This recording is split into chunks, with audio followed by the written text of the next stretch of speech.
pagi Mbak. Perkenalkan, saya perawat Novi yang berjaga di ruangan dari pukul 7 hingga pukul 1 siang nanti. Sebelumnya boleh disebutkan namanya Mbak dan senangnya dipanggil apa? Nama saya Roro Sunaisar Pratiwi, biasa dipanggil Roro. Baik Mbak Roro, bagaimana keadaan Mbak hari ini?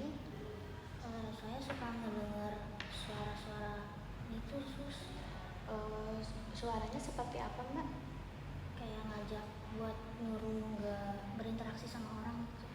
Baik Mbak, bagaimana kalau kita berbincang selama kurang lebih 20 menit? Mbak bersedia? Bersedia Untuk sus. tempatnya di sini saja ya Mbak.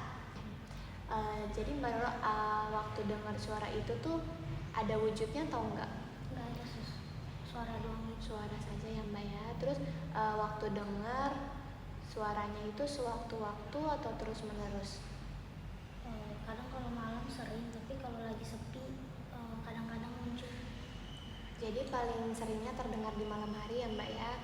Terus bagaimana nih perasaan Mbak saat mendengar suara tersebut? Merasa keganggu gitu sus. Jadi Mbak ini mengalami kondisi halusinasi Mbak. Nah, dari kondisi halusinasi ini ada 4 cara untuk mengontrolnya. Yang pertama ini dengan cara menghardik, lalu minum obat, bercakap-cakap, dan melakukan aktivitas. Bagaimana kalau kita latih dengan cara pertama dulu, yaitu dengan cara menghardik? Apakah Mbak bersedia? Bersedia sus. Kita mulai ya Mbak ya. Nah, saya akan mempraktekkan dahulu cara menghardik itu seperti apa. Seperti ini ya Mbak, tutup telinga, lalu tutup mata dan ucapkan, "Pergi, saya tidak mau dengar kamu suara palsu." Seperti itu Mbak Roro.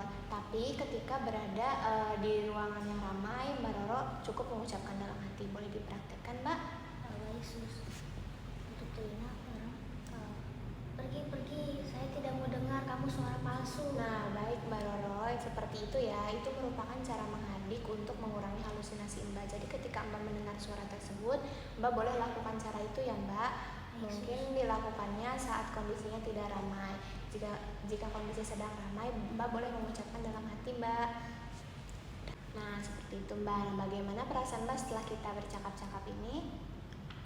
Lumayan terbantu sus. Mbak merasa senang dengan latihan tadi.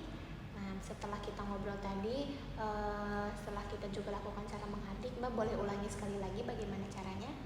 Pergi, saya tidak mau dengar kamu suara palsu. Nah, bagus Mbak Roro. Silakan Mbak coba cara menghardik tadi. Bagaimana kalau kita buat jadwal harian buat jadwal latihan selanjutnya? Mau jam berapa saja Mbak latihannya? Mau jam 8 pagi. Jam 8 pagi dan sama jam 2 siang. Nah Mbak, lakukan cara menghardik itu sampai suaranya tidak terdengar lagi. Lakukan 2-3 kali ya Mbak, atau di saat Mbak mendengar suara tersebut.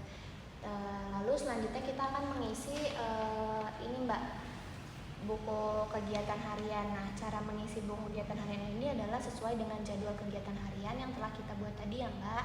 Jadi jika Mbak melakukannya secara mandiri, maka Mbak menuliskan di kolom M ini. Jika Mbak melakukannya dibantu atau diingatkan oleh perawat atau teman, maka Mbak buatnya di kolom B.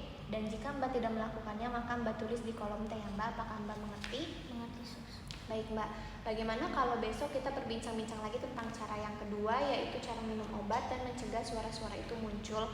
Apakah Mbak bersedia? Bersedia sus. Bagaimana kalau di jam 1 Mbak? Bersedia sus. Baik, untuk tempatnya di sini lagi ya Mbak. Saya permisi.